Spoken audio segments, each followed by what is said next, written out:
ዓለም ንጉሥ ትወልጃለች ስትባል የድንግልናይስ ነገር ብላለች።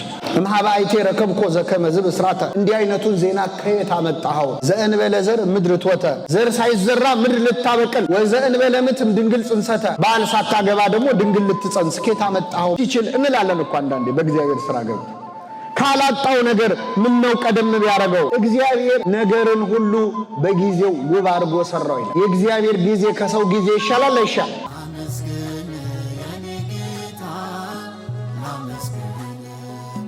በመዝሙረ ዳዊት መዝሙር 44 ከቁጥር 10 ላይ ያለው ኃይለ ቃል የዛሬ ትምህርታችን መነሻ ይሆናል። ልጄ ሆይ ስሚ ኢን ጆሮሽንም አዘንቢ ወገንሽንና የአባትሽን ቤት እርሺ ንጉሥ ውበትሽን ወዷልና እርሱ ጌታሽ ነውና ይላል። ስለ ቃሉ አምላካችን ስም የተመሰገነ ይሁን። በመዝሙረ ዳዊት መዝሙር 44 ላይ ነቢየ እግዚአብሔር ዳዊት ከዘመራቸው መዝሙሮች መካከል የንጉሥ ሰርግ መዝሙር ተብሎ የሚጠራ ቤተክርስቲያናችን በቅዳሴዋ መካከል ከ14ቱ ቅዳሴያት አንዱ በሆነው በቅዳሴ ማርያም መግቢያ ላይ አባታችን አባ ሕርያቆስ በተናገረው ጎስአ ልቤ ቃለ ሰናየ ልቤ መልካም ነገርን አፈለቀ በሚለው ቃል የሚጀምረው መዝሙረ ዳዊት መዝሙር 44 ላይ የሚገኝ ቃል ነው አሁን ያነበብነው። እስቲ ከኔ ጋር በሉ ልጄ ሆይ ስሚ ኢም ጆሮሽንም አዘንቢ ወገንሽንና የአባትሽን ቤት እርሺ ንጉሥ ውበትሽን ወዷልና። ነቢየ እግዚአብሔር ዳዊት ከዘመራቸው በጣም በርካታ መዝሙራት መካከል አንዱ ለሙሽሮች የዘመረው 44ኛው መዝሙር ነው። ይህ መዝሙር ሲጀምር ምዕመናን ንጉሥ ዳዊት ልቤ መልካም ነገርን አፈለቀ እኔም ስራዬን ለንጉሥ እናገራለሁ እያለ ባልና ሚስትን ያወድሳል ያሞግሳል። መዝሙሩ ሲጀምር ውበትህ ከሰው ልጆች ሁሉ ይልቅ ያምራል ሞገስ በከንፈሮች ፈሰሰ እያለ አስቀድሞ ሙሽራውን ያሞግሰዋል። ከዚህ አስከትሎ ደግሞ የወርቅ ልብስ ተጎናጽፋ ንግሥቲቱ በቀኝህ ምን ትላለች ትቆማለች ብሎ ሙሽራይቱ ደግሞ አጊጣ ተውባ ከባሏ በስተቀኝ እንደምትቆም ይናገርና ሙሽራይቱን ወደ መምከር ይመጣል። ምን ይላታል? ልጄ ሆይ ስሚ ኢም ጆሮሽንም ምን በይ አዘንቢ ወገንሽንና የአባትሽን ቤት እርሺ ንጉሥ ውበትሽን ወዷልና እርሱ ጌታሽ ነውና በማለት ሙሽራ ለሆኑ ሁሉ ሚስቶች ለሆኑ ሁሉ የሚጠቅም ትልቅ ምክር ነቢየ እግዚአብሔር ዳዊት ይናገራል። እንግዲህ ጋብቻ መስራቹ ልዑለ ባሕርይ እግዚአብሔር ነው። የጋብቻ መስራች እግዚአብሔር ነው። ባልና ሚስትን አንድ የሚያደርግ የሚያከብር ራሱ ልዑል እግዚአብሔር ነው። ለሚስት ከሚሰጡ ምክሮች አንዱ በተለይ ሚስቶች አሁን የምናገረውን በደንብ ስሙ። ከኔ ጋር ናችሁ? ልጄ ሆይ ስሚ ይላል። እስኪ በሉ ልጄ ሆይ ምን በይ እይም አለ። ሚስት ባሏን ምን ማድረግ አለባት? መስማት አለባት። መስማት ብቻ አይደለም ማየት አለባት። ብዙ ጊዜ ሚስቶች ባሎቻቸው ሲናገሩ ይሰማሉ ግን አያዩ። ዕቃ እያጠቡ ባላቸውን የሚያናግሩ ሚስቶች አሉ።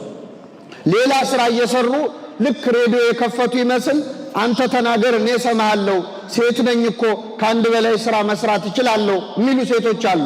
ነቢየ እግዚአብሔር ዳዊት ግን ልጄ ሆይ ስሚ ብቻ አይደለም ምን በይ እይም እያየሽ አናግሪው ባልሽን፣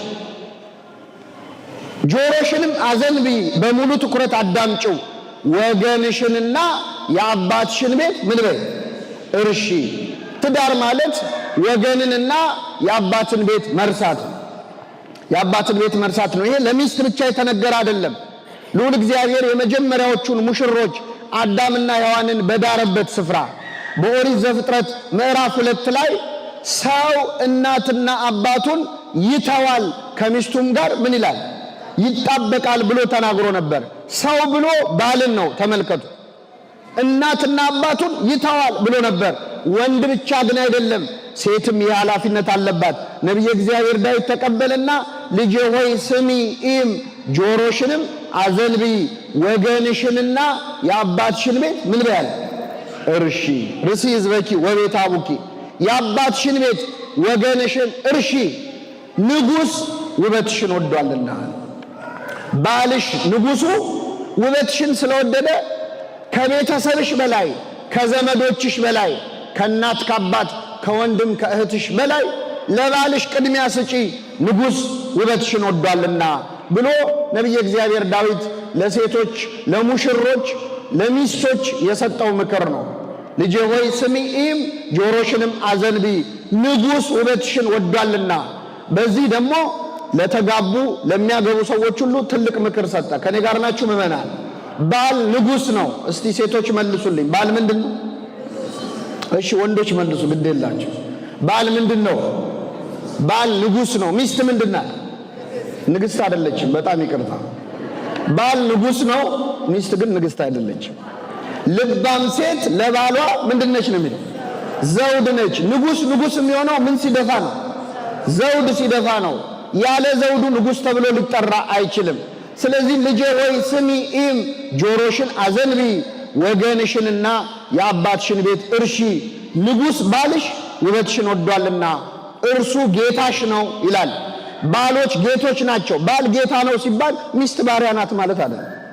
በተለይ በዚህ ፌሚኒስት በሆነ ዓለም ላይ ሆነን ስንሰማው የጥቅስ በጣም ያስቸግራል። ፖለቲካሊ ኮሬክት አይመስልም። ባል ጌታ ነው፣ ባል ንጉሥ ነው ሲባል ሚስት አገልጋይ ናት ማለት አይደለም። ሚስት ረዳት ናት ሲባል የባል ተወራጅ ናት ማለት አይደለም። አዎ ሚስት ለባሏ ረዳት ናት። ነገር ግን ራሱ ዳዊት በሌላ ቦታ እግዚአብሔር ረዳቴ ነው ብሏል። እግዚአብሔር ምኔ ነው? ረዳቴ ነው። እግዚአብሔር ረዳቴ ነው ሲል እግዚአብሔር ከኔ በታች ነው ማለቱ አይደለም። ሚስት ለባሏ ረዳት ናት ሲባልም እንደዚያ ነው። ጌታሽ ነው ሲባል አንቺ አገልጋይ ሆነሽ ማለት ብቻ አይደለም። በውስጡ መጽሐፍ ቅዱስ ሙሉ መጽሐፍ ነው። ባልን ራስ ይላል፣ ሚስትን አካል ይላል። ራስ አንገት ከተቆረጠ ሊኖር ይችላል? አይችልም። ሚስትም ከሌለች ባል ሊሆን አይችልም። ዘውድ ከሌለ ንጉሥ ሊሆን አይችልም። ይህንን ይዘን ብቻ ስለ ጋብቻ በዚህ ቃል ብዙ ልንማርበት እንችላለን። ግን ዛሬ ሰርግ ላይ አይደለም ያለነው፣ ሌላ ምክንያት አለን። ነቢየ እግዚአብሔር ዳዊት ምን አለ? ልጄ ሆይ ስሚ ኢም ጆሮሽንም አዘንቢ ወገንሽንና የአባትሽን ቤት እርሺ። ንጉሥ ዳዊት በዚህ በሰርግ መዝሙር ላይ ነቢይ እንደመሆኑ ነቢያት ኃላፊያቱንና መጻያቱን ከነሱ ቀድሞ ያሉትንና ከነሱ በኋላ የሚመጡትን በመንፈስ ቅዱስ መነጽር ሆነው ይመለከታሉ። ስለዚህ ዳዊት ልጄ ሆይ እያለ እያናገረ ያለው አንዲትን ሙሽራ ብቻ አልነበረም። ከዳዊት አብራክ የምትወለድ ከዳዊት ዘር የምትገኝ እሱ በአካል ባያያትም በመንፈሰ ትንቢት የሚያያት እግዚአብሔር ከሩቅ ያሳየው ልጁ እናታችን እመቤታችን ቅድስት ድንግል ማርያም ናት።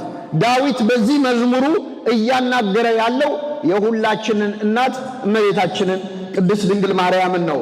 ልጄ ሆይ ስሚ አላት። እመቤታችን ወለተ ዳዊት ነች፣ የዳዊት ልጁ ነች። በዘር በአባቷ ከዳዊት ወገን ነች፣ በእናቷ ከሊቀ ካህናቱ ከአሮን ወገን ናት እመቤታችን። ስለዚህ ዳዊት ገና ያልተወለደችው ልጁን ነው እያናገረ ያለው። ልጄ ሆይ ስሚ ኢም ጆሮሽንም ምን በይ አዘንቢ ወገንሽና የአባትሽን ቤት እርሺ እያለ ይለምናታል። በእውነት እመቤታችን ክብር ምስጋና ይድረሳል። ገና ሳትወለድ መዝሙር የሚዘመርላት ነች እመቤታችን። ገና እኮ አልተወለደችም። እንኳን እሷ እናትና አባቷ ሐናና ኢያቄምም አልተወለዱ። ዳዊት ከ1000 ዓመት በፊት ቀድሞ ልጄ እያለ ይጠራታል። የዳዊት ልጅ ሰሎሞን ደግሞ እህቴ ሙሽራ እያለ ይጠራታል። እመቤታችን ነገስታቱ ሳይቀር እባክሽ ስሚኝ እያሉ የሚዘምሩላት ነች። በ15 ዓመቷ አምላክን በማህፀኗ ለመያዝ የተመረጠች መላእክት መጥተው በፊቷ የዘመሩላት ሰማያዊ ምስጋና የሰማች ስለሆነች ዳዊት ከሩቅ አይቶ ጠራት እመቤታችንን። ልጄ ሆይ ስሚ እይም፣ ጆሮሽንም ምን በይ አዘንቢ፣ ወገንሽንና የአባትሽን ቤት ምን በይ እርሺ። እመቤታችን ወገንሽንና የአባትሽን ቤት እርሺ የተባለችው ስለ ሁለት ምክንያት ነው። የመጀመሪያው ምዕመናን ወገንሽንና የአባትሽን ቤት እርሺ የተባለችው በአጠቃላይ የሰው ልጅ የተባለ የአዳምና የሔዋን ዘር የሆነ ሁሉ እርሷን እንድትረሳው የታዘዘ ትእዛዝ ነው። በእውነት እመቤታችን ቅድስት ድንግል ማርያም በአዳም ላይ በሔዋን ላይ በአጠቃላይ በሰው ዘር ላይ የወረደው ኃጢአት የወረደው መርገም በድንግል ማርያም ላይ አልደረሰም። ወገንሽንና የአባትሽን ቤት ምን በይ እርሺ። በአባትሽ በአዳም ላይ በእናትሽ በሔዋን ላይ የወረደው እርግማን ባንቺ አይደርስምና ወገንሽንና የአባትሽን ቤት እርሺ። ድንግል ማርያም ምእመናን በተረገመ ዓለም ላይ የተገኘች ቅድስት ናት። ዓለም ሁሉ ተረግሞ ሳለ ቅድስት ሆና የተገኘች፣ ዓለም ሁሉ ረክሶ ሳለ ንጽሕት ሆና የተገኘች። ታስታውሳላችሁ? አዳምና ሔዋን ከገነት ዕፀ በለስ በልተው ከወጡ በኋላ እግዚአብሔር ከተራገመው እርግማን እኔ በጣም የሚገርመኝ አንድ እርግማን አለ። አዳምን ምን አለው? ምድር ካንተ የተነሳ የተረገመች ትሆናለች አለ። ምድር ካንተ የተነሳ ምን ትሆናለች? የተረገመች። ምድር እሾህና አሜከላን ታበቅልብሃለች አለ። አዳም ተረገመ። ስለዚህ እቺ አሁን የቆምንባት የምንንቀሳቀስባት መሬት በአዳምና በሔዋን ኃጢአት ምክንያት ምን ያለችው ነው? የተረገመች ሆነች። ይህ አይደለም የሚገርማችሁ፣ ኦሪት ዘጸአት ምዕራፍ 3 ላይ ስትሄዱ ይህንን እርግማን የተራገመው እግዚአብሔር ምድር ካንተ የተነሳ የተረገመች ናት ያለው እግዚአብሔር ሌላ ቃል ሲናገር ታገኙታላችሁ። ኦሪት ዘጸአት ምዕራፍ 3 ላይ ሙሴ በሲና ተራራ ላይ አንዲት ዛፍ አየ። በዛፏ ላይ እሳት ነዶባታል። እሳቱ ግን ዛፏን አላቃጠላትም፣ ዛፏ ደግሞ እሳቱን አላጠፋችው። ሙሴ ይህን ሲያይ በጣም ገረመው። እንዴት ነው ዛፍ ላይ እሳት ነዶ ዛፉ ላይ ይቃጠል የሚችለው? ዛፉ ደግሞ እንዴት እሳቱን ላያጠፋው ይችላል? ይህንንማ ማየት አለብኝ ብሎ ወደ ዛፉ አቅጣጫ ተጠጋ።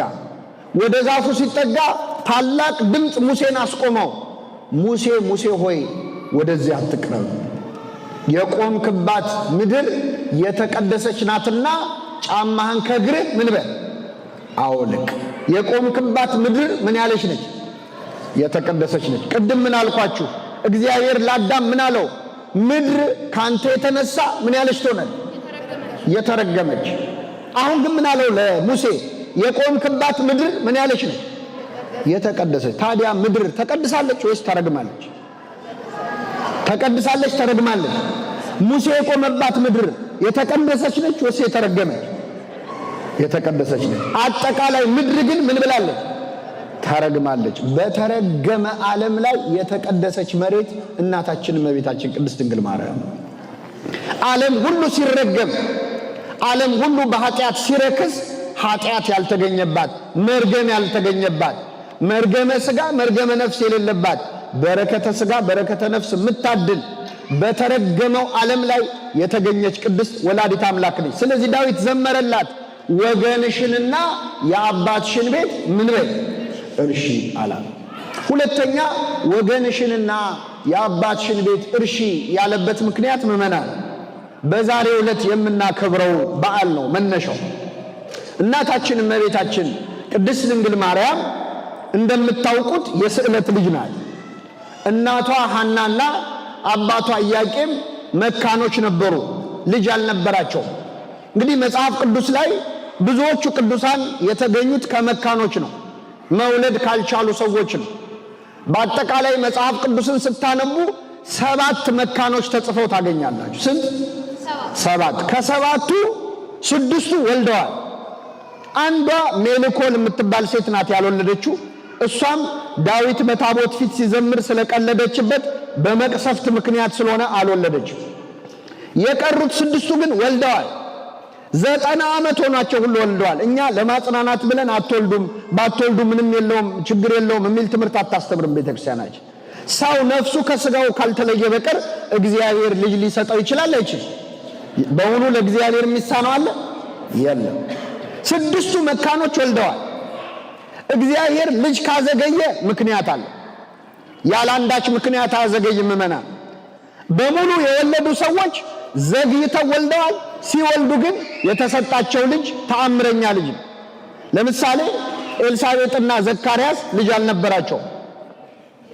ረጅም ዓመት ለመኑ። ልጅ ስጠን ልጅ ስጠን ልጅ ስጠን ብለው እግዚአብሔርን ወተወቱት። እግዚአብሔር ግን አልሰጣቸው። አረጁ። ልመናቸውን ለምነው ጉሮሯቸው ደርቆ ተስፋ ቆረጡ። ከዚህ በኋላማ እርጅተናል ብለው ተስፋ በቆረጡበት ሰዓት ቅዱስ ገብርኤል ለዘካርያስ ተገለጠለት። ዘካርያስ ሆይ አትፍራ፣ ጸሎት ተሰምቶልሃል አለው። ምን ተሰምቶልሃል? ዘካርያስ ልጅ ስጠኝ ብሎ የጸለየው ወጣት እያለ ነው። ባረጀ ጊዜ ገብርኤል መጥቶ ጸሎት ተሰምቶልሃል አለው። ግራ ገባው ዘካርያስ። መቼ የጸለይኩት ጸሎት ነው ብሎ ጸሎቱን ረስቶታል። እሱ ቢረሳውም ግን ማን አረሳው? እግዚአብሔር። አሁን እግዚአብሔር ምን ቸገረው? እስቲ ምእመናን ዘካርያስና ኤልሳቤጥ በወጣትነታቸው የልጅ ያለ ሲሉ ለምን ልጅ አልሰጣቸውም? ለምን አዘገየው? እስከ እርጅና ድረስ ለምን ጠበቀ? እንደው ሮጠው ልጆቻቸውን ማሳደግ በሚችሉበት ከልጅ ጋር መጫወት በሚችሉበት እድሜ መስጠት ሲችል እንላለን እኮ አንዳንዴ በእግዚአብሔር ሥራ ገብቶ ካላጣው ነገር ምን ነው ቀደም ቢያረገው? እግዚአብሔር ነገርን ሁሉ በጊዜው ውብ አድርጎ ሰራው ይላል። የእግዚአብሔር ጊዜ ከሰው ጊዜ ይሻላል አይሻል? ኤልሳቤጥና ዘካርያስ ምእመናን ልጅ ቢያገኙ ኖሮ በወጣትነታቸው ደስተኛ የሆኑ ነበር፣ ምንም ጥርጥር የለው። ነገር ግን የሚወልዱት ልጅ መጥምቁ ዮሐንስ ሊሆን አይችልም ነበር። ልጃቸው መጥምቁ ዮሐንስ እንዲሆን ጌታ ከመወለዱ ከ6 ወር በፊት ነው መወለድ ያለበት። ስለዚህ ዮሐንስን የመሰለ ልጅ ማግኘት ከፈለጉ የግድ መታገስ አለባቸው። የለባቸው አለባ አንድ ልጅ አይደለም የሰጣቸው። ዮሐንስ መጥምቅ ስንት ልጅ ነው እግዚአብሔር ያሳያቸው? ሰማዕት ነው፣ ጻድቅ ነው፣ ሐዋርያ ነው፣ ነቢይ ነው። ምን ይቀራል? እግዚአብሔር ካዘገየ የሚሰጠን የበለጠውን ነገር ነው። ሳራም እኮ ይህንን ያገኘችው አብርሃምና ሳራ ልጅ ሳይወልዱ ሳራ 90 ዓመት ሞላት። ስንት ዓመት? 90 ዓመት። እንደውም ሳራ መታገስ አቅቷት ከገረዷ እንዲወልድ ገፋፋቸው። በቃ ከገረዴ ይውለድ ብላ አጋር ከተባለችው ከአገልጋዩ አብርሃም ልጅ ወለደ። መጨረሻ ላይ አስወጣልኝ አለችው፣ አስወጣላት። 90 ዓመት ሙሉ ቆይታ በ90 ዓመቷ እግዚአብሔር ከቤቷ ተገኝቶ የዛሬ ዓመት ሚስት ሳራ ልጅ ትወልድልሃለች። ሳራ በ90 ዓመቷ ወለደች። 90 ዓመት ሆና ተወልዳ ምን ታረጋዋለች? ከዛ በኋላ አርጅታ የለ ወይ መቼ ልታሳድግ ነው ካላችሁ መጽሐፍ ቅዱስ ላይ ምእመናን ሴት ልጅ በዚህ እድሜዋ ሞተች ተብሎ የተጻፈው የሳራ ብቻ። የማንንም ብትፈልጉ አታገኙ። እገሊት በዚህ ዓመቷ ሞተች የሚል የተጻፈ የለም። የአንድ ሴት እድሜ ግን ተጽፏል። ሳራ የኖረችው 127 ዓመት። ስንት ዓመት? በስንት ዓመቷ ወለደች አልኳችሁ? ስንት ዓመት ኖረች ከወለደች በኋላ? 37 ዓመት። እግዚአብሔር አንድን ነገር ሳይሰጠን ከዘገየ የሰጠንን ነገር የምንጠቀምበትን እድሜውንም አብሮ ይሰጠናል። ለሁላችን ይስጠን። ስለዚህ እግዚአብሔር ዘግይቶ የሰጣቸው ሁሉ በረከትን ያገኙት። ሐናና ኢያቄምም ላይ የሆነው ይሄ ነው። በእውነት ስሟ ተመሳሳይ የሆነችው ሐናም የሳሙኤል እናት ሐናም እንደዚሁ መካን ነበረች። ጠብቃ ሳሙኤልን አገኘች። አግኝታ ለቤተ መቅደስ ሰጠችው። ሐናና ኢያቄምም ላይ የሆነው ይሄ ነው። ለረጅም ዓመት በመካንነት ተሰቃይተዋል። ብዙ ስድብ ተቀብለዋል። ካለ መውለድ በላይ እኮ ከባዱ የሰው አፍ ነው አይደል? ምእመናን አው ካለ መውለድ በላይ በጣም አስቸጋሪው ነገር መቼ ነው የምትወልዱት የሚለው ጥያቄ። ያው እንደምታውቁት በተለይኛ ኢትዮጵያውያን በዚህ የተካንን ነን አይደል? አው ከባህላችን ከጎጂ ባህሎቻችን መካከል ብዙ አሉ ጎጂ ባህል። አንዱ ግን በሰው ነገር መግባት ነው፣ በማይመለከተው መግባት ነው። ግግ ማስዋጠጥ፣ የሴት ልጅ ግርዛት እና በሰው ነገር መግባት የኢትዮጵያ ባህላችን ነው አይደል? ከጎጂ ባህል። መቼ ነው የምትወልዱት? ምን ሆናችሁ ነው? ውለዱ እንጂ እያሉ ያስጨንቋቸው ነበር። ከሁሉም በላይ በእውነት ቅድስት ሐናን የደም እንባ እንድታለቅስ ያደረጋት ወደ እግዚአብሔር ቤት መባ ልታቀርብ ስትሄድ አንቺ እግዚአብሔር ለሰው ሁሉ የሰጠውን የመውለድ ጸጋ ያልሰጠሽ ባይወድሽ እኮ ነው። አንቺ እንዴት በእግዚአብሔር ፊት መስዋዕት ታቀርባለሽ እያሉ ክፉ ቃል ይናገሯት ነበር። ካለ መውለዷ በላይ የቁስል ላይ ጥዝጣዜ የሆነባት የሰዎች ንግግር ነበር። ሰዎችን በንግግር ከማቁሰል እግዚአብሔር በቸርነቱ ይጠብቀን። ሐናና ኢያቄም አልቅሰዋል። በተለይ ቅድስት ሐና በነገረ ማርያም ላይ ተጽፎ እንደምናገኘው ርግቦች ወልደው ጫጩቶቻቸውን ሲመግቡ ስታይ ለሰማይ ወፎች የሰጣውን ጸጋ ለኔ የነሳኸው ለምንድን ነው እያለች ታልቅስ ነበር። ለፍጥረት ሁሉ የሰጣውን እንስሳት ግልገሎቻቸውን ሲያጫውቱ ስታይ ትከፋ ታለቅስ ነበረ። ከሰው ጊዜ የማን ጊዜ ይሻላል? የእግዚአብሔር ጊዜ ይሻላል። ሐናና ኢያቄም ታግሰው በመጠበቃቸው ለዓለም ሁሉ መድኃኒት የሆነውን መድኃኒታችን ኢየሱስ ክርስቶስን የወለደች ቅድስተ ቅዱሳን ድንግል ማርያምን ሰጣቸው። ለሁላችን ስጦታ የሆነች ጸጋ ወሀብት የሆነች ተመልከቱ። ሰውና መላእክትን ሰማይንና ምድርን ነፍስና ስጋን ማስታረቅ የቻለች ቅድስተ ቅዱሳን ድንግል ማርያምን ሰጣቸው። በስተርጅና ነው የወለዱት። ስዕለት ገብተው ልጅ ብትሰጠን ለኛ እናደርገውም ለቤትህ አገልጋይ አድርገን እንሰጣለን ብለው አስቀድመው ቃል ገብተው ነበርና ወላዲተ አምላክ ድንግል ማርያምን ሲያገኙ በ3 ዓመቷ እመቤታችንን ከዚህ በኋላ ከቆየች እኛም ጨክነን መስጠት አይቻለንም ብለው ወደ ቤተ መቅደስ ያስገቡበት ዕለት ነው። ለዚህ ዕለት ያደረሰን አምላክ ስሙ የተመሰገነ ይሁን። እመቤታችን ለቤተ መቅደስ ተሰጠች። ወላዲተ አምላክ ወደ ቤተ መቅደስ ስትገባ በጣም ትልቅ በዓል ነው።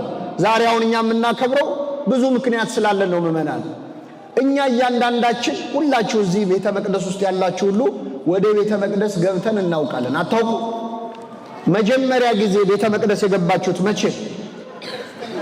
በ40ና በ80 ቀን ሁላችንም እኮ ገብተናል። ይሄ ያለ ነው ለክርስቲያን ሁሉ። ሲገባ ካህን ይቀበለዋል፣ ክርስትና ያነሳዋል። ክርስቶስን እመቤታችን ታቅፋው ስትገባ አረጋዊው ስምዖን ተቀበለ። እያንዳንዶቻችን ክርስቲያኖች ደግሞ ወደ ቤተ መቅደስ ስንገባ ካህን ይቀበለናል፣ ቤተ ክርስቲያን ትቀበለናለች። እያንዳንዳችን ቤተ መቅደስ የገባንበት ቀን አለ፣ የየራሳችን ማለት። ግን በዓል አድርገን የምናከብረው የእመቤታችንና የክርስቶስን ብቻ ነው። ድንግል ማርያም ቤተ መቅደስ የገባችበት በዓል ይከበራል። ለምንድን ነው ለይተን እመቤታችን መቅደስ የገባችበትን ቀን የምናከብረው? ቅዳሴያችን ዛሬ ሲቀደስ ልብ ብላችሁ ሰምታችሁ ከሆነ ድንግል ሆይ ከአንቺ በፊት ከአንቺም በኋላ እንደነበሩ ሴቶች በዋዛ በፈዛዛ ያደግሽ አይደለሽም፣ በንጽህናና በቅድስና በቤተ መቅደስ ኖርሽ እንጂ ይላል አባ ሕርያቆስ። እመቤታችን ቤተ መቅደስ ገብታለች፣ እኛም ሁላችን ቤተ መቅደስ ገብተናል። እሷ ከኛ በምን ትለያለች? በንጽህናና በቅድስና ስለኖረች። መቅደስማ ገብተናል እኮ ሁላችንም ያደግነው በቤተ መቅደስ ነው።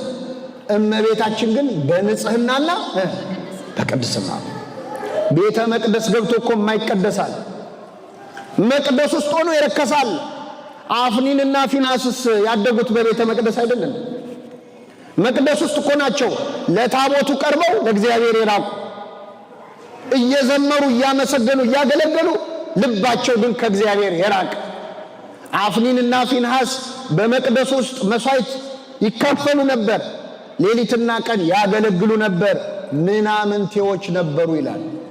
ምናምንቴ ከመባል እግዚአብሔር በቸርነቱ ይጠብቀን። ስለዚህ የዛሬው ዕለት ቅድስተ ቅዱሳን ሆና መቅደስ ገብታ መቅደስ ሆና የወጣች እኮ ነች እመቤታችን። ቤተ መቅደስ አለች፣ ስትወጣ የማን መቅደስ ሆነች? የእግዚአብሔር ቤተ መቅደስ ሆነ። በዚህ ምክንያት ልጄ ሆይ ስሚ ኢም ወገንሽንና የአባትሽን ቤት እርሺ፣ ንጉሥ ውበትሽን ምን ብሏል? ወዷል ብሎ ነቢየ እግዚአብሔር ዳዊት ዘመረላ። ሁለት ነገሮች ልንገራችሁ እናበቃለሁ። አንድ ጊዜ ከኔ ጋር በሉ። ልጄ ሆይ ስሚ ኢም ጆሮሽንም አዘንቢ። ይህ የዳዊት ጥሪ ምእመናን፣ እመቤታችን የእሱን ብቻ ጥሪ እንድትሰማ የተናገረው ቃል አይደለም። ቅድም እህቶቻችን የሰንበት ትምህርት ቤት ወጣቶች በመዝሙር ሲያሰሙን በዜማ ወንዘ ትፈትል ወርቀው ሜላተ እንዘ ዘልፈ ትነብር ውስተ ቤተ መቅደስ፣ ዘወትር በቤተ መቅደስ ስትኖር አስተራያ መልአክ ዘይኮነ ከመቀዲሙ ለወትሮ ከምታውቀው የተለየ መልአክ ታያት ብለው ነው የዘመሩት። እመቤታችን ቅድስት ድንግል ማርያም ልጄ ወይ ስሚ ያሰኘ ሁለተኛ ነገር የተፈጸመላት በቤተ መቅደስ ሳለች። ይኸውም ገናናው መልአክ ሊቀ መላእክት ቅዱስ ገብርኤል በፊቷ ቆሞ የ15 ዓመቷን ብላቴና ድንግል ማርያምን አደግድጎ ሰላምታ ሰጣት። ጸጋን የተሞላሽ ሆይ ምን ይበልሽ? ደስ ይበልሽ፣ ጌታ ከአንቺ ጋር ነው። አንቺ ከሴቶች ተለይተሽ ምን ያልሽ ነሽ? የተባረክሽ ነሽ። ነቢየ እግዚአብሔር ዳዊት ቀድሞ ልጄ ሆይ ስሚ፣ እግዚአብሔር መልአኩን ልኮ እያናገረሽ ነውና ሰላም እያለሽ ነውና ጆሮሽን አዘንቢ፣ የመልአኩን የቅዱስ ገብርኤልን ቃለ ብስራት ትክ ብለሽ አዳምጪ፣ ወገንሽንና የአባትሽን ቤት ምን በይ እርሺ፣ ንጉሥ እግዚአብሔር ውበትሽን ወዷልና፣ ውበት የተባለ ንጽህናሽን፣ ውበት የተባለ ቅድስናሽን ወዷልና ብሎ ነበር። ይህ የተፈጸመው በገብርኤል ሰላምታ ነው። ገብርኤል ቆሞ አመሰገናት። ጸጋን የተሞላሽ ሆይ ደስ ይበልሽ፣ አንቺ ከሴቶች ተለይተሽ ምን ያልሽ ነሽ? የተባረክሽ ነሽ አለ። እርሷም ባየችው ጊዜ ከንግግሩ የተነሳ በጣም ደነገጠች። ይችን ቃል ይዛችሁ ሂዱ። በእውነት ከዛሬው በዓል ጋር ቀጥታ የሚገናኝ ነው። እርሷም ባየችው ጊዜ በሉ እስኪ። ከንግግሩ የተነሳ በጣም ደነገጠች። ከምኑ የተነሳ? ከንግግሩ። የሚገርማችሁ መጽሐፍ ቅዱስን የሚያነብሰው ይሄ ቃል በጣም ይገርመዋል። በመጽሐፍ ቅዱስ ላይ መላእክትን ያዩ ሰዎች አብዛኞቹ ራሳቸውን ስተው ይወድቃሉ። ለምሳሌ ነቢየ እግዚአብሔር ዳንኤል ቅዱስ ገብርኤል መጥቶ አናገረው። መልአኩን ባየው ጊዜ ፈራው፣ ራሴን ስቼ ወደኩኝ፣ እንደሞተ ሰው ሆንኩ ይላል። መልአኩም ዳንኤል ሆይ አይዞ አትፍራ ብሎ አስነሳኝ። መላእክትን ያዩ ሰዎች ራሳቸውን ስተው ወድቀዋል። ማርያምም ገብርኤልን ባየች ጊዜ ራሷን ስታ ወደቀች የሚል አነበበ። ምንድነው ያስደነገጣት? እርሷም ባየችው ጊዜ ከምኑ የተነሳ ደነገጠች? ከቃሉ አነጋገር አይታ ደነገጠች። መልአኩ አይደለም ያስደነገጣት፣ ምኑ ነው? ቃሉ ነው። ለምን መልአኩ አላስደነገጣትም? እመቤታችንን በክንፋቸው አቅፈው ደግፈው ያሳደጓት እነማን ናቸው? መላእክት ናቸው። በመልአኩ በፋኑኤል እጅ በአንድ ክንፉ አቅፎ በአንድ ክንፉ ደግፎ እየመገበ ያሳደጋት ድንግል ማርያም መልአክ አይታ ልደነግጥ አትችልም። መልአኩ አይደለም ያስደነገጣት፣ ንግግሩ ነው። ከቃሉ አነጋገር አይታ ደነገጠች። ይህ እንዴት ያለ ሰላምታ ነው ብላ አሰበች። እንዲህ ያለውን የምስጋና እጅ መንሻ እንዴት ብዬ እቀበለዋለሁ አለች። እመቤታችን እንዴት አይነት ትሕትና እንዳላት ታያላችሁ። የ15 ዓመት ልጅ ነች፣ ወጣት ነች። ምስጋና ሲቀርብላት እንዴት ያለ ምስጋና እንዴት እቀበለዋለሁ አለች። እስቲ በሷ ዕድሜ ያሉ ሴቶች ወጣቶች አይደለም የእግዚአብሔር መልአክ አንድ ወንድ ቢያመሰግናቸው አንቺ ከሌሎች ሴቶች ትሻያለሽ ቢላቸው እንዴት ያለ ሰላምታ ነው ይላሉ? አልጨምርብን ነው የሚሉት አይደል? ደስ ነው የሚላቸው። እመቤታችንን እኮ ቆሞ ሰላምታ የሰጣት ጎረምሳ አይደለም። ድንግል ሆይ የሚያታልሉ ጎልማሶች ያረጋጉሽ አይደለሽም፣ የሰማይ መላእክት ጎበኙሽ እንጂ ነው። ገብርኤል አመሰገናት። ይህ እንዴት ያለ ሰላምታ ነው አለች። መልአኩም እንዲህ አላት፣ ማርያም ሆይ አትፍሪ፣ በእግዚአብሔር ፊት ምን አግኝተሻል? ሞገስን አግኝተሻል። እነሆ ትጸንሻለሽ፣ ወንድ ልጅ ትወልጃለሽ፣ ስሙንም ኢየሱስ ትይዋለሽ። እርሱ ታላቅ ነው፣ የልዑል ልጅ ይባላል። ጌታ አምላክ የዳዊት የአባቱን ዙፋን ይሰጠዋል፣ በያዕቆብ ቤት ላይ ለዘለዓለሙ ይነግሳል። ለዘለዓለም ንጉሥ ትወልጃለሽ ስትባል የድንግልናይስ ነገር ብላለች። እምኀበ አይቴ ረከብኮ ዘከመ ዝብስራተ፣ እንዲህ አይነቱን ዜና ከየት አመጣኸው? ዘእንበለ ዘር ምድር ትወተ፣ ዘር ሳይዘራ ምድር ልታበቅል፣ ወዘእንበለ ምትም ድንግል ጽንሰተ፣ ባል ሳታገባ ደግሞ ድንግል ልትጸንስ ከየት አመጣኸው ማለቷ ነው ይላል ቅዱስ ያዕቆብ ዘስሩ። ጠየቀችው ገብርኤልን። ወንድ ስለማላውቅ እንዴት ይሆናል አለችው። በጣም ይገርማል። ገብርኤል ተጨነቀ። እመቤታችን አያችሁ ድንግልና የሚያሳስባት ነበረች። መልአክ ፊት እንኳን ቆማ እንዴት ይሆናል አለችው። እኔ ደስ የሚል ነገር ልንገራችሁ። እመቤታችን ሐሳቧ ድንግል ሆኖ መኖር ነው። እግዚአብሔር ሐሳቡ ከሷ መወለድ ነው። ሁለቱንም ፈጸመው። እሱም ከርሷ ተወለደ፣ እሷም ለዘላለም ምን ሆና ኖረች? ክብር ምስጋና ይድረሳት እመቤታችን። እስቲ አመስግኗት ሆነ እና ልጄ ሆይ ስሚ፣ ይህም ጆሮሽንም ወገንሽንና የአባትሽን ቤት እርሺ። ንጉሥ እግዚአብሔር ውበትሽን ወዷልና፣ የያዕቆብን ውበት የወደደ እግዚአብሔር ንጽህናሽን ቅድስናሽን ወዷልና ያለው ይሄንን ነው። የመጨረሻ ውበቷን የወደደበትን ልንገራችሁና አበቃለሁ። እመቤታችን ቅድስት ድንግል ማርያም በእግዚአብሔር የተወደደ ውበት አላት። በማን የተወደደ? በሰው አይደለም። በሰው ፊት የሚወደድ ውበት አለ። ሰው ፊትን ያያል፣ እግዚአብሔር ግን ምንን ያያል? ልብን ያያል። ብዙ በውበት ያማሩ እኮ ሴቶች አሉ። ብዙ በውበታቸው የሚማርኩ ደናግል አሉ። እግዚአብሔርን መማረክ የቻለው ውበት ግን የድንግል ማርያም ውበት።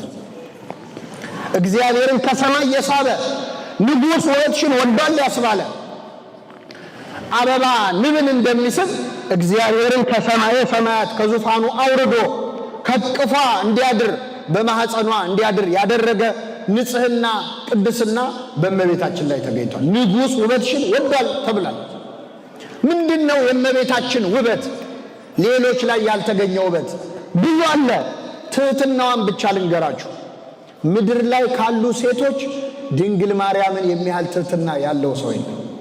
እመቤታችን በጣም ትህት ነበረች። ራሷን ዝቅ ያደረገች ነበረች። ገብርኤል መጥቶ እነሆ ትጸንሻለሽ፣ ወንድ ልጅ ትወልጃለሽ፣ የዘላለም ንጉሥ ነው፣ የእግዚአብሔር ልጅ ይባላል ሲላት ምንድን ያለችው? እነሆኝ የጌታ ባሪያ እንደ ቃልህ። እነሆኝ የጌታ ምኑ አይሰማም። ገብርኤል ምን ትሆኛለሽ ነው ያላት? እናቱ። እነሆኝ የጌታ እናቱ ብትል ትችላለች። እሷ ግን እነሆኝ የጌታ ምኑ ባሪያው። አንዴ እንዳይመስላችሁ። በኋላም ስትጸልይ ምን አለች? ነፍሴ እግዚአብሔርን ታከብረዋለች፣ መንፈሴም በመድኃኒቴ በእግዚአብሔር። ከዚያስ የባሪያይቱን መዋረድ። ይገርማችኋል። እግዚአብሔር ባሪያው ስትሆን እናቱ አደረጋት። እሷ ደግሞ እናቱ ስትሆን ራሷን ባሪያ ብላ ጠራች። ክብሯ ከፍ ሲል ትህትናዋ ግን እየጨመረ የሚመጣ ሰው እኮ ክብሩ ከፍ ሲል ጸባዩ ይበላሻል አይደል? ትንሽ ዕውቀት ሲያገኝ፣ ትንሽ ስልጣን ሲያገኝ፣ ትንሽ ሀብት ሲያገኝ የማይቀየር ሰው የለም። ወላዲተ አምላክ ለማንም የማይሰጥ ክብር ተሰጥቶሻል፣ ሰማይና ምድርን በእጁ የያዘውን ትይዣለሽ፣ በማኅፀንሽ ያድራል ስትባል እግዚአብሔርን በማኅፀኗ ይዛ ያልተለወጠ ትሕትና ነበራል። ገብርኤል ካበሰራት በኋላ ያደረገችውን ልንገራችሁ። ማርያምም በዚያ ወራት ተነስታ ወደ ተራራማው ወደ ኤፍራታ ከተማ ፈጥና ወጣች። ወደ ዘካርያስ ቤት ገብታ ኤልሳቤጥን ተሳለመቻት ይላል። አምላክን በማኅፀኗ ይዛ ዘመድ ለመጠየቅ ወጣች። አምላክን በማኅፀኗ ይዛ ተመልከቱ። የሰማይና የምድርን ፈጣሪ በሆዷ ይዛ የመጥምቁ ዮሐንስን እናት ኤልሳቤጥን ልትጠይቅ ሄደች። እርሷ ጋር ያለው ደስታ እኮ ይበልጣል። የኤልሳቤጥ ደስታ ትንሽ ነው። የኤልሳቤጥን ደስታ ሳትንቅ ወላዲተ አምላክ አምላክን በማኅፀኗ ይዛ ወደ ኤልሳቤጥ መጣች። እንዴት ያለ ትሕትና ነው! እግዚአብሔር ያሳያችሁ። እመቤታችን 130 ኪሎ ሜትር ነው በእግሯ የተጓዘች። ስንት ኪሎ ሜትር? 130 ኪሎ ሜትር ብቻዋን፣ ያለ አጃቢ ብቻዋን ወደ ኤልሳቤጥ ቤት መጣች። ኤልሳቤጥንም ተሳለመቻት ይላል። ይሄ የድንግል ማርያም ምን ያህል ትሑት እንደሆነች ነው የሚያሳይ። አንዲት ሴት አይደለም በሆዷ አምላክን ጸንሳ ይቅርና ልጅሽ ጠቅላይ ሚኒስቴር ሆኗል ብትባል ዘመድ ትጠይቃለች? እንደውም እስከ ዛሬ የጠየቀችው ይቆጫታል አይደል? ለዚህ ቀን እንደሚደርስ ባቅ ኖሮ ግሬን አላበላሽም ነው። እመቤታችን ግን ፈጥና ወጣች። ፈጣን ደመና ስለሆነች ወደ ኤልሳቤጥ ቤት ገብታ ኤልሳቤጥን ተሳለመቻት ይላል። ኤልሳቤጥም የማርያምን ሰላምታ በሰማች ጊዜ መንፈስ ቅዱስ ሞላባት። እመቤታችን ወደ ሁላችን ቤት ትምጣለን። እሷ ስትሞላ በቤቱ ምን ይሞላል? መንፈስ ቅዱስ። አያችሁ፣ እዚህ ያሉ ብፁዕ አባታችን እጃቸውን ጭነው መንፈስ ቅዱስ ይሞላል። እዚህ የምታዩቸው ቀሳውስት ካህናት ሜሮን ቀብተው መንፈስ ቅዱስ ይሞላሉ። ድንግል ማርያም እንደ ጳጳሳቱ እጇን ሳትጭን እንደ ካህናቱ ሜሮን ሳትቀባ በሰላምታዋ ድምፅ ብቻ በኤልሳቤጥ ላይ መንፈስ ቅዱስ ሞላችባት። ወደ ሁላችን ይወጥምጣለን። በሰላምታዋ ብቻ እንዴት ዋላችሁ ብላ እንዴት አመሻችሁ ብላ ተመልከቱ። ልክ ድምጿን ስትሰማ በኤልሳቤጥ መንፈስ ቅዱስ ሞላባት። በታላቅ ድምፅ ጮኻ እንዲህ አለች፣ አንቺ ከሴቶች ተለይተሽ ምን ያልሽ ነሽ? የማኅፀንሽን ፍሬ። ሰው መንፈስ ቅዱስ ሲሞላበት ድንግል ማርያም እንደሚያመሰግን አንቺ የተባረክሽ ነሽ፣ የማኅፀንሽ ፍሬ የተባረከ ነው። ቅድም ገብርኤል መጥቶ አንቺ የተባረክሽ ነሽ ብሏን ነበር። ኤልሳቤጥ ጨመረችበት፣ የማኅፀንሽን ፍሬ ምን ያለ ነው? ተመልከቱ። የድንግል ማርያም መዝሙር እየጨመረ መጣ። ገብርኤል ጀመረው፣ ኤልሳቤጥ ቀጠለችው። ድንግል ማርያም ደግሞ በአንዱ መልአክ በገብርኤል በአንዷ ሴት በኤልሳቤጥ ብቻ ተመስግኛ አልቀርም፣ እነሆ ከዛሬ ጀምሮ ትውልድ ሁሉ ምን ይሉኛል? ብፅዕት ይሉኛል፣ ያመሰግኑኛል አለች። እመቤታችንን እንደምናመሰግናት ከሩቆን አይታ ነው። ትውልድ ሁሉ ምን ይሉኛል? ይበሉኛል አለችም፣ ይሉኛል ነው ያለችው። ደስ የሚል ነገር ልንገራችሁ። ዛሬ ይህን ቤተ መቅደስ ሞልተን እልል እያልን ስንዘምር እመቤታችን ኤልሳቤጥ ቤት ቆማ አይታናለች። ምእመናን አይታናለች እንደዘመርን። እስቲ እንደው ድንግል ማርያም የምታየው እልልታ እስቲ እልል በሉ። እሷ የምታየው እልልታ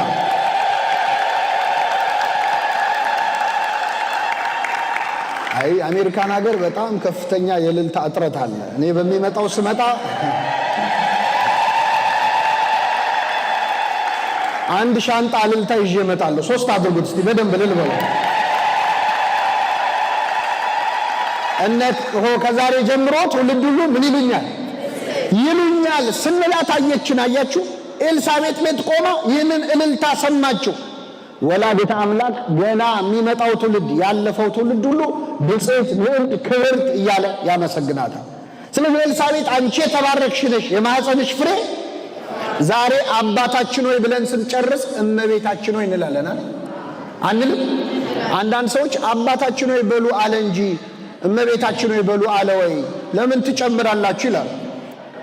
በጣም የሚያስቀው እንደዚህ ብለው የሚተቹን ሰዎች እኛን ለምን እመቤታችን ሆይ አላችሁ ብለው ይከራከራሉ እንጂ እነሱ ግን አባታችን ሆይ ሲሉ ሰምተናቸዋል።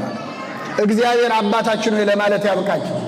አባታችን ሆይንም የምትለው የኛ ቤተ ክርስቲያን ነች። በእውነት ግን ክርስቶስ አባታችን ሆይ በሉ አለ እንጂ ከአባታችን ሆይ ውጪ ሌላ ነገር ትንፍሽ እንዳትሉ ብሎ አላለም። ከአባታችን ሆይ በኋላ ያለውን ጸሎት ኬታ መጣ ነው?